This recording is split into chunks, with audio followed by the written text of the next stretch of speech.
recently one of the customers gave us a really nice feedback. She said that we might not meet the people that we are meant to date through the app, but we might meet a new people that can help us or introduce us to our potential date.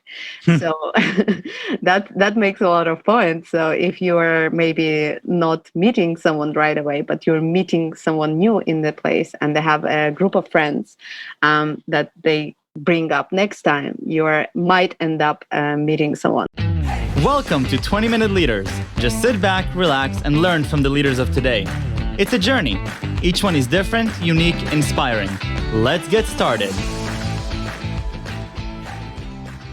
This episode is powered by J Ventures, a community-driven VC fund in Silicon Valley, in partnership with Leumi Tech, sponsored by Hippo Insurance, Upwest Labs, Turing, Hillel at Stanford, Leap, and in media partnership with CTech. Welcome to 20-Minute Leaders. Today we're going to talk about dating apps, and we're going to be meeting Sabina Iman, the founder of Blink. Sabina is a strategist with 11 years of marketing and sales experience and a master's degree in business administration, focusing on tech and entrepreneurship. Her previous experience includes working at Omnicom Group with large companies such as Visa, McDonald's, and Wrigley. After completing her MBA, Sabina was consulting B2B tech startups. Recently, she founded her own company that is aimed to change online dating habits and create a new dating experience for women. Sabina Iman, thank you for joining me for 20-Minute Leaders all the way from Barcelona, Spain. How are you doing? I'm doing great, Michael. Thank you for having me. Thank you for taking the time to join me. We're going to talk about the dating world. We're going to talk about online dating and Blink and what you're doing there, launching in Barcelona. You moved there from Madrid, originally from Azerbaijan. And so I'm excited to, before getting into the dating space, tell me a little bit about your own journey, how you ended up in Spain from Azerbaijan and how you ended up in the dating space. Okay, so that's a good question. When I was working in Azerbaijan for Omnicom Group for more than 10 years in marketing space, and I really loved my job. That was something that I was excited about because it's super creative and dynamic. Working in advertising agency requires you to constantly think of out of the box ideas. And but at some point, I realized that I'm fascinated by what's going on in tech world, and that was the time when I just started to see Uber coming up, Airbnb, Amazon, and all these tech giants popping up in news with their amazing products, and that was something far from where I was, because the country is super young and the technology is still in the phase of development. So something like a startup or tech products is relevantly new for the country. So that's why it was something that was very far from where I was, but it was super inspiring, and I just wanted to be the part of it. So I thought, okay, I need some kind of transition tool that can help me to get there. And I came up with an idea to do my MBA at IE Business School in Madrid,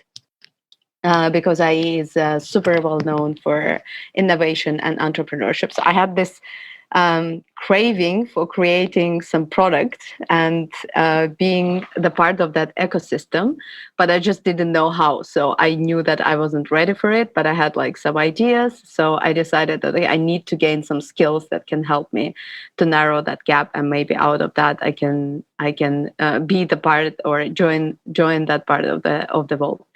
So I moved to Spain, and although I had a kid and she was just 3, I still that was a hell of the journey. I still managed to move to Spain, do one year of intense MBA course with her in Madrid, and graduate. And by the time when I graduated, I took an internship opportunity in one company that was consulting startups in Madrid.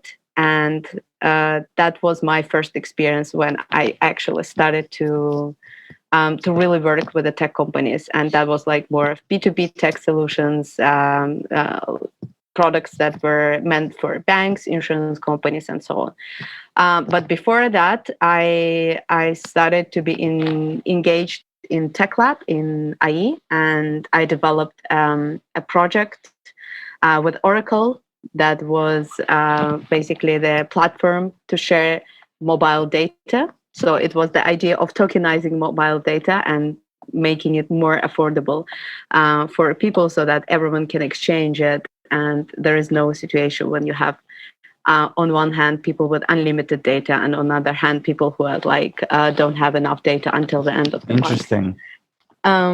Yeah, that was a really 3 weeks of intense work, but we got the best blockchain use case for the telecom industry.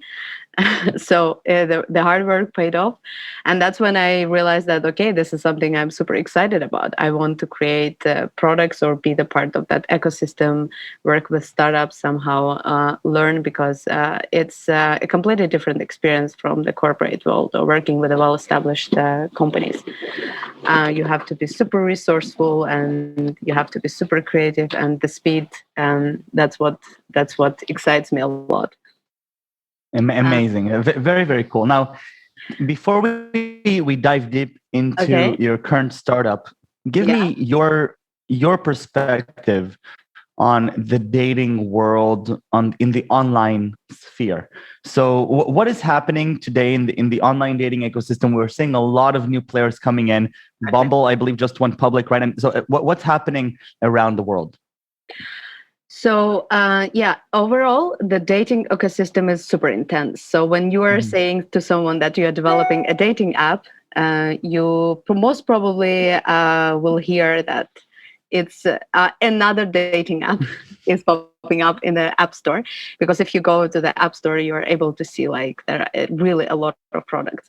However, I think when you look at the dating space, we have big players like Tinder, Bumble, OkCupid, Hinge. Now Grindr is becoming also popular, and what we see is that mostly dating apps are super segmented and they try to cover the niches, except of Tinder, I would say, which is more general dating app. Bumble is positioning itself as a dating app for women because they give the power for a woman to make the first move.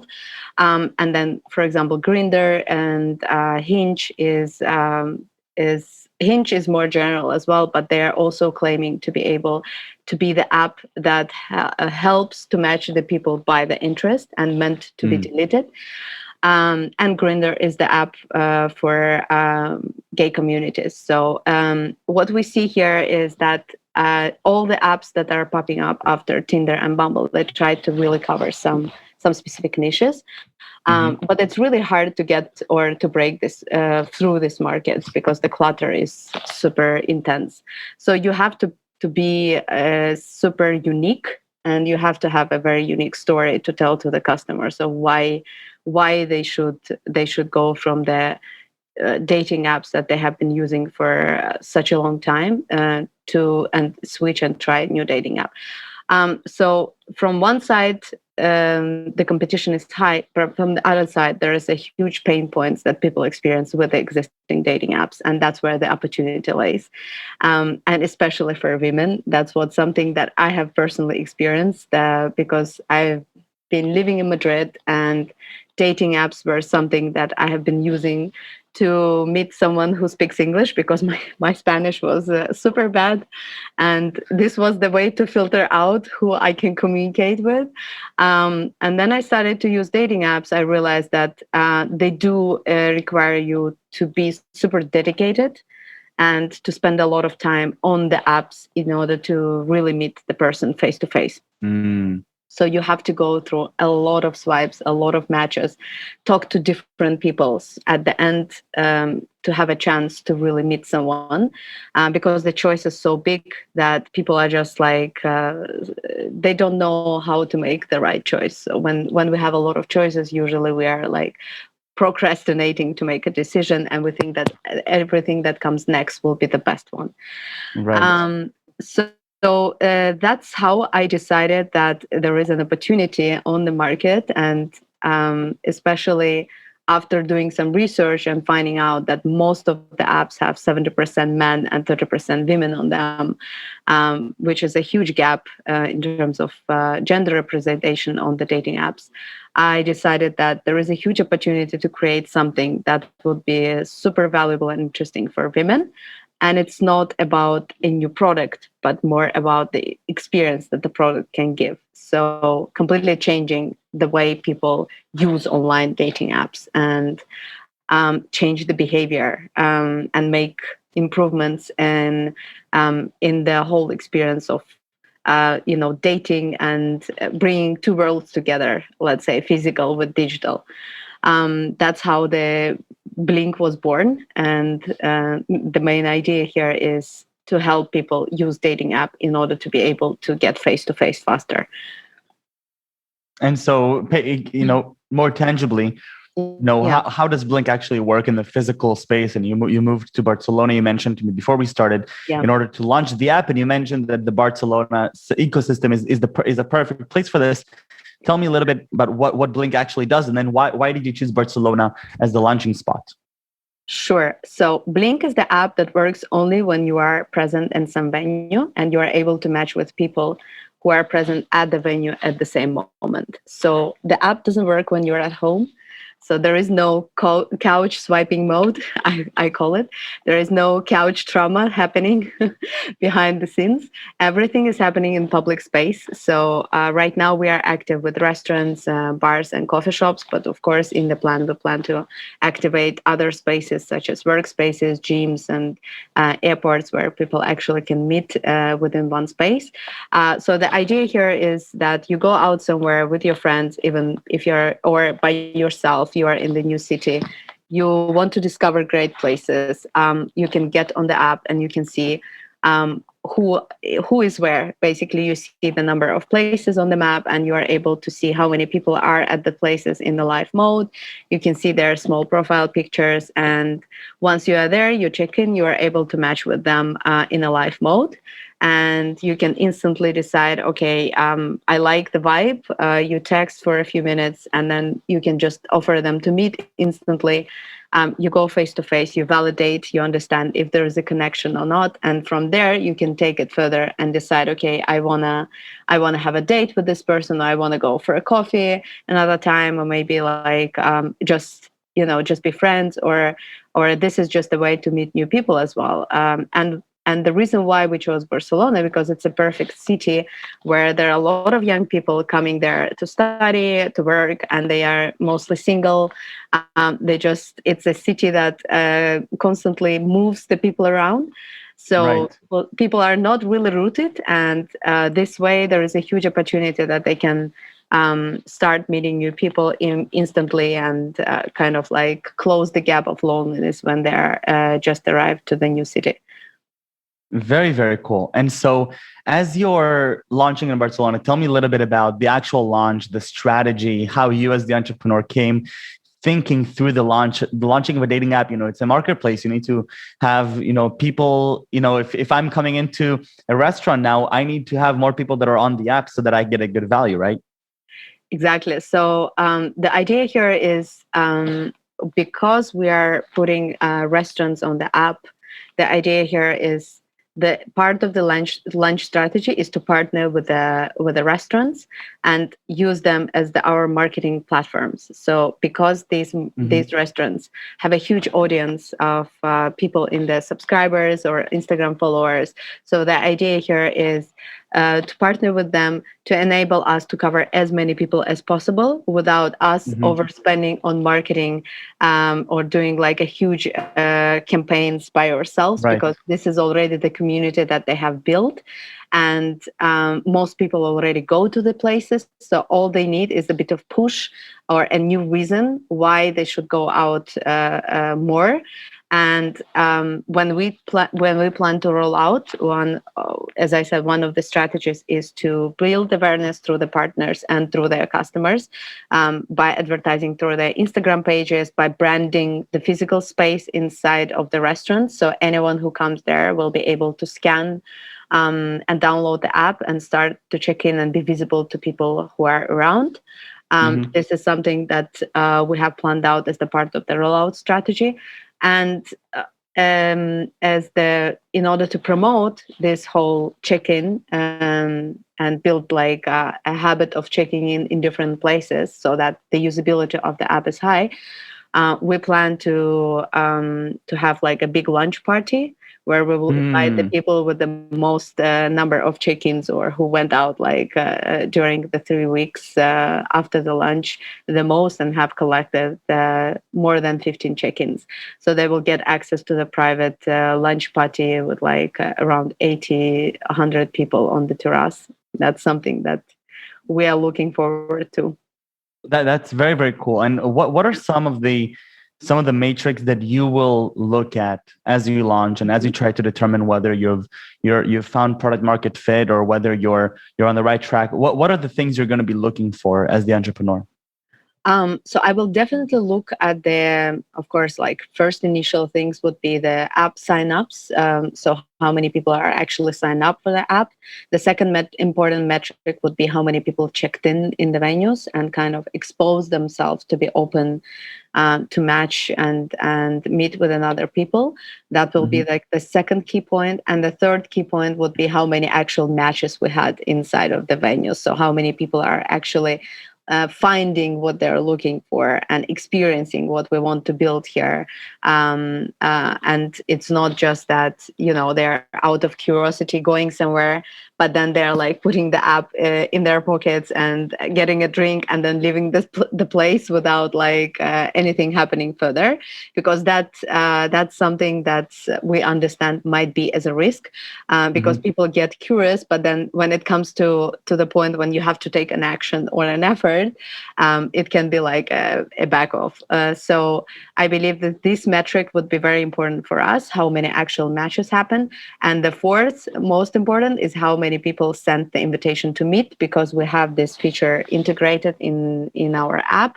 You can send the invitation to meet, and that will be like a determining point for us to understand that these people had actually decided to meet face to face, and this is like the end goal. And it doesn't matter if they decide to date or not to date after, because recently one of the customers gave us a really nice feedback. She said that we might not meet the people that we are meant to date through the app, but we might meet a new people that can help us or introduce us to our potential date.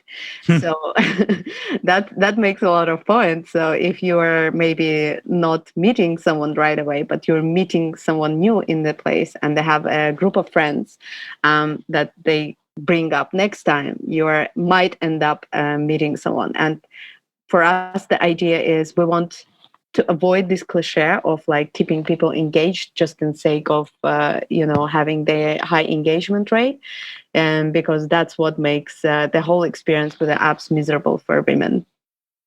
No, that makes a lot of sense. And Sabina, one of the things that I'm really curious about constantly is this idea of how do we as entrepreneurs, keep ourselves in check, and how do we know to ask the right questions, and how do we know to measure exactly what's happening and whether we're on the right track or not. And it sounds like that's the type of the rigorous thinking that you're a part of right now.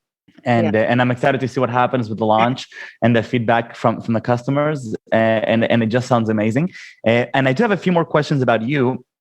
Sure. Not about Blink and not about dating. And I want to go back to your childhood, I believe, in Azerbaijan. Yes. And tell me a little bit about, what fascinated you as a kid, and what was your favorite subject? At school, I would say that I loved literature and history a lot. So I was the fan of like, how to say, I think that's called like human sciences or humanity. So anything that is related to that fascinated me a lot, because it helped me to understand people. And I think at core of anything that you do, understanding people and where they come from and what's happening on the background is something that either can like really it's the game changer. So if you manage to kind of be that person who gets the sense or understanding of what's going on in the people's head and hearts, it's just easier, and you can go through any situations in life. But when not having that emotional intelligence, that's when I think things are getting really tough. So I think literature is something that fascinated me a lot, because it helped to kind of like, for me, I always call it a surgery of the human soul. Some writers manage to open up it in such a way that you are able to look inside, and then anything that comes from outside, any external behavior, you can explain easier to yourself and with a less judgment, because you understand that. And I think nothing can give you those skills or understanding or sense as much as reading like literature. Definitely. And so I was fascinated by this a lot, and also history. I was a fan of like ancient Greek and Egyptian history. So I was like collecting different articles. I had this theory of like this civilization being way more advanced than what we have think about them at some point. And the pyramids that they have built, the culture and the science discoveries that they have made, that was something that super fascinating for me. So I would say these two, definitely. And who would be an inspiration for you, as some sort of a role model? Elon Musk, although he's like super crazy, and at some point, but what I like about him is like he's himself, and he's not ashamed to be himself. He doesn't have this image of like very confident, what we have always seen in entrepreneurs, very confident, charismatic leader, but he is more down to earth, and he has like a bit of weirdo views on things, but at the same time, he is the person who can dream big and envision something that other people just can't see, and not just see, but execute it. So anything that sounds like a crazy for any human being on the earth is something possible for Elon Musk. Yeah, that's super. Definitely. Sorry about that. And what are 3 words that you would use to describe yourself? I would say passionate. If I do something, I'm really like diving into that, and sometimes too much, and I need to pull myself out of that and kind of take a step back and reflect. And I'm determined. I would say that this is something that helped me to still, like, despite of all the challenges that I had, to keep on pushing. And yeah, I would say that I'm a human lover. So I just love human, and I like to explore human and understand them and connect with them. And like, I believe that if you are taking this journey of entrepreneurship, you will have to deal with a lot of human resources, and that's the best part of it, because although this journey seems to be lonely, so you don't have a lot of time to be social and to go out and see your friends and family that much.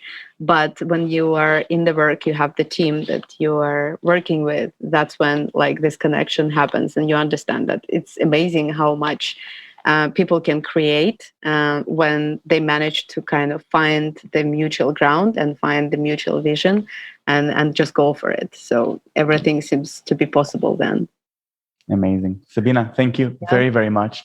This was wonderful. Thank you for taking the time, and stay safe and stay healthy, and best of luck with the launch. Thank you so much. It was a pleasure. Thank you. Have a nice day, Michael.